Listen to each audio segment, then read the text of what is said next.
मनुष्य एक सामाजिक प्राणी है और इस समाज में किसी मित्र के बिना जीवन गुजारना बड़ा कठिन होता है। मित्र के बिना उसका जीवन नीरस हो जाता है। जब हमारा मित्र कुछ दिनों के लिए हमसे दूर चला जाता है तो हमें बहुत बुरा लगता है। हमारा उसके बिना मन नहीं लगता, कोई हमसे बात करने वाला नहीं होता, तो हम अकेलापन अनुभव करने लगते हैं। हम नहीं जानते हैं कि उस समय हमें क्या करना चाहिए। बच्चों, मित्र ऐसे होने चाहिए जो हमें कभी धोखा ना दे और हमें अच्छे रास्ते पर ले जाएं। अच्छे मित्र कभी धोखा नहीं देते, वे हमें कभी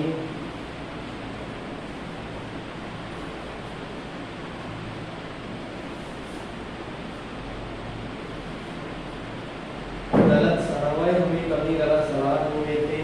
अच्छे मित्रों के साथ दिन बीतने का पता नहीं चलता जो हमें बुरे मार्ग पर ले जाए। हमें उसे मित्र नहीं बनाना चाहिए। मित्रों का चुनाव बहुत ध्यान से करना चाहिए। मित्रों का चुनाव करते समय कभी कभी हमें यह पता नहीं चलता कि कौन अच्छा मित्र है और कौन बुरा, इसलिए अच्छे मित्र का चुनाव सदैव ध्यान से करना चाहिए। अन्यथा जीवन नरक समान बन जाता है। आइए अपने अच्छे मित्रों को ढूंढने के लिए नगर के किसी पुस्तकालय में चले और वहाँ की अलमारियों से अपना सच्चा मित्र खोजे। अच्छी पुस्तकें सबसे अच्छी मित्र होती हैं। अच्छी पुस्तकें कभी धोखा नहीं देती बल्कि हमारा मार्गदर्शन करती हैं। कभी कभी ऐसा होता है कि व्यक्ति के पास सब कुछ होते हुए भी वह संतुष्ट नहीं होता, वह उदास रहता है और यह सब उसकी अज्ञानता के कारण होता है। ज्ञानी व्यक्ति संसार को भली भांति समझते हैं जबकि अज्ञानी इस संसार के विषय में कुछ नहीं जान पाता। ज्ञान प्राप्ति का सबसे अच्छा साधन पुस्तकालय है। पुस्तकालय ज्ञान का भंडार होते हैं, इसलिए ज्ञान प्राप्ति के लिए हमें पुस्तकालय में अच्छी अच्छी पुस्तकें पढ़नी चाहिए और पुस्तकों में छुपे ज्ञान को अपने जीवन में उतारना चाहिए। कुछ व्यक्ति कहते हैं कि पढ़ने के लिए उनके पास समय ही नहीं होता, जबकि उनके पास बहुत सा समय नष्ट करने के लिए होता है। वह धीरे धीरे काम करते हैं, कुछ देर तक सोकर इधर उधर की गप्पे हाँककर बिना उद्देश्य इधर उधर बेकार घूमकर अपना समय नष्ट कर देते हैं। वह प्रायः कहते हैं कि वह अभी थोड़ी देर में कार्य करेंगे, अभी तो बहुत समय है, या वह अगले दिन या अगले सप्ताह कार्य कर लेंगे। जो व्यक्ति ऐसा सोचते हैं वह जीवन में कुछ कार्य ही नहीं कर पाते। क्या नहीं कर सकते हैं? वो जीवन में कुछ कार्य ही नहीं कर सकते। अतः हमें अपना काम समय पर करके अपने खाली समय में अच्छी पुस्तकें पढ़ने की आदत डालनी चाहिए। अज्ञान एक अभिशाप है। जो व्यक्ति पढ़ा लिखा नहीं होता वह मनुष्य होते हुए भी पशु के समान होता है। अच्छी पुस्तकें हमारी अच्छी मित्र होती हैं, उनमें अच्छे व्यक्तियों के जीवन के अनुभव पढ़ने को मिलते हैं। वह सुख दुख में हमें अच्छा मार्ग बताती हैं। अच्छी पुस्तकों के पढ़ने से हमारे विचार अच्छे बनते हैं, हमारा आचरण अच्छा होता है, हमारा मन और मस्तिष्क शांत रहता है। कठिनाई के समय वह हमारा साहस बढ़ाती हैं। अतः बच्चों, लगातार अच्छी पुस्तकें पढ़ने की आदत डालिए। अच्छी बात तो यह है कि आप प्रतिदिन कुछ ना कुछ पढ़िए और अपने अज्ञान के अंधकार को दूर कीजिए। स्कूल और घर दोनों स्थान पर अध्ययन हो सकता है। यदि आप घर पर 2 घंटे प्रतिदिन पढ़ने की आदत डालें तो आपके लिए यह बहुत अच्छा है। नियमित रूप से घर पर अध्ययन करना स्कूल में कई घंटों के अध्ययन करने से अधिक उपयोगी होता है। स्वाध्याय की आदत डालिए। स्वाध्याय का अर्थ होता है स्वयं अध्ययन करना, अर्थात अपने आप पढ़ना। संसार में अच्छे या बुरे सभी प्रकार के मनुष्य होते हैं। पुस्तकें भी अच्छी या बुरी हो सकती हैं। बुरी पुस्तकों को पढ़ने से मनुष्य पथभ्रष्ट हो जाता है, वो आपको ज्ञान नहीं देती वरन भटकाती हैं। सदैव अच्छी पुस्तकों का चुनाव कीजिए और पढ़िए। अच्छी पुस्तकें अब आपके ज्ञान में वृद्धि करती हैं। अच्छी पुस्तकें आत्मिक आनंद देती हैं और जीवन के अच्छे मार्ग सुझाती हैं। जिस व्यक्ति ने अपने जीवन में अच्छी पुस्तकों को अपना मित्र बना लिया है उसे फिर किसी अन्य मित्र की आवश्यकता नहीं पड़ती। बच्चों, पुस्तकों को अपना मित्र बनाना चाहिए। अच्छी पुस्तकें पढ़कर देखिए, वह आपकी सबसे अच्छी मित्र साबित होंगी।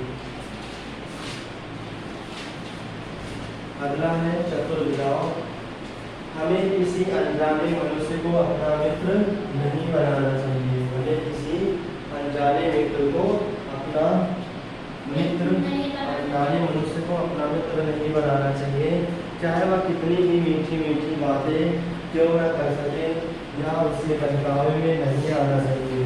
दोस्ती बहुत सोच विचार करके ही करनी चाहिए, अन्यथा गिद्ध के समान स्थिति होती है।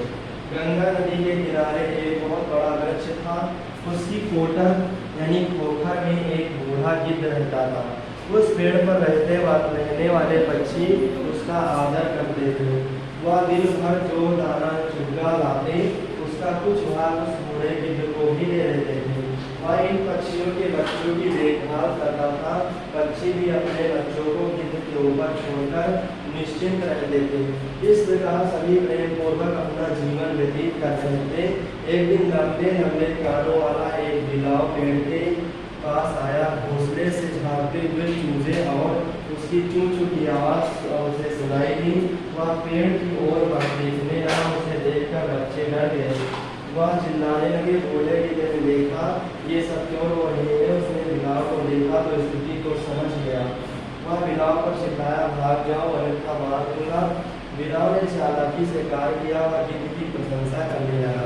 बिलाव ने कहा, गिद्ध चाचा आप विद्वान और धार्मिक हैं। मैं गंगा तट पर रहने वाला ब्रह्मचारी हूँ। आपके पास धार्मिक ज्ञान प्राप्त करने के लिए आया हूँ। मैं आपका मित्र बनना चाहता हूँ।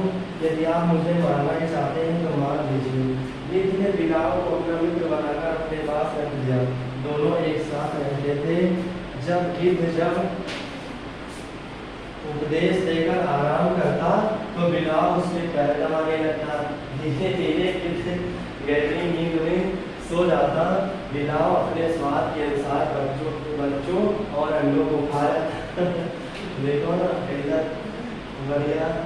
पहले तो मित्र बनाया थी बातों में फंसा के, उसके बाद में कहानी सुनाए। उसके बाद जब वो कहानी सुनाने लगता तो उसके पैर दबाते गिद्ध के। जब गिद्ध सो जाता तो बिलाव क्या करता, जो अंडे और बच्चे होते उसको अपने स्वाद के अनुसार खा जाता। अपने बच्चों की घटती संख्या देखकर बच्चे उन्हें इधर उधर देखते। एक दिन उन्हें पोटर के पास हड्डियां मिली। हड्डियों को देखकर पक्षी परेशान हो उठे। पक्षियों को परेशान होते देख बिलाव सारी स्थिति को समझ गया और वहां से भाग गया। पक्षियों ने अपना सारा दुख रोग गिद्ध पर उतार दिया, अर्थात गिद्ध को मार दिया। पक्षियों ने गिद्ध को मिटा दिया। अनजान व्यक्ति को हमें अपना मित्र नहीं बनाना चाहिए। उसे अपने स्कूल या घर का पता भी नहीं देना चाहिए। ठीक है।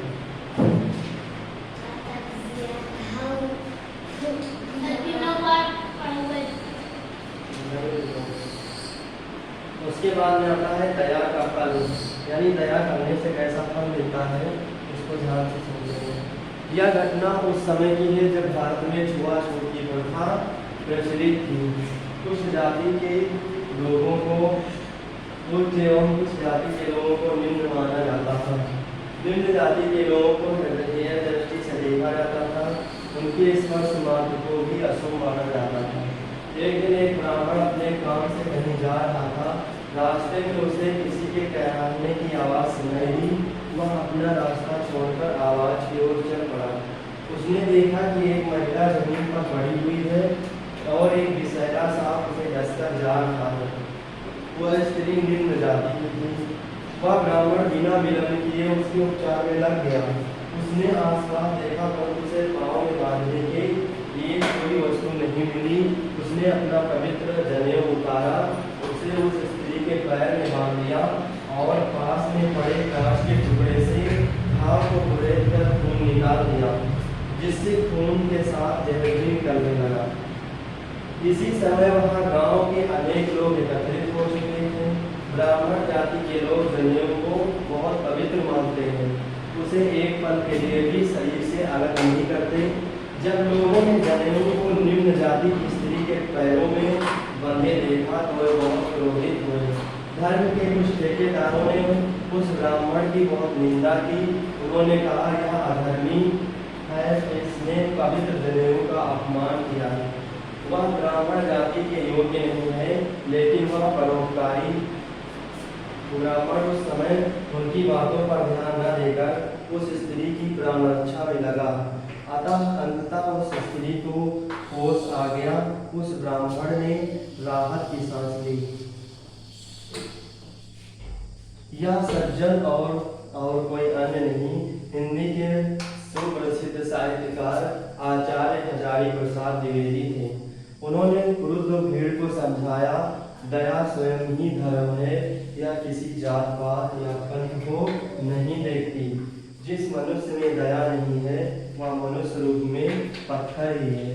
किसी के प्राणों की रक्षा करना किसी भी धार्मिक आस्था में विश्वास रखने से कहीं ऊपर है। भारतीय संस्कृति में दया को ही धर्म का मूल माना गया है। दया धर्म का मूल है। दया रहित मनुष्य पत्थर के समान है।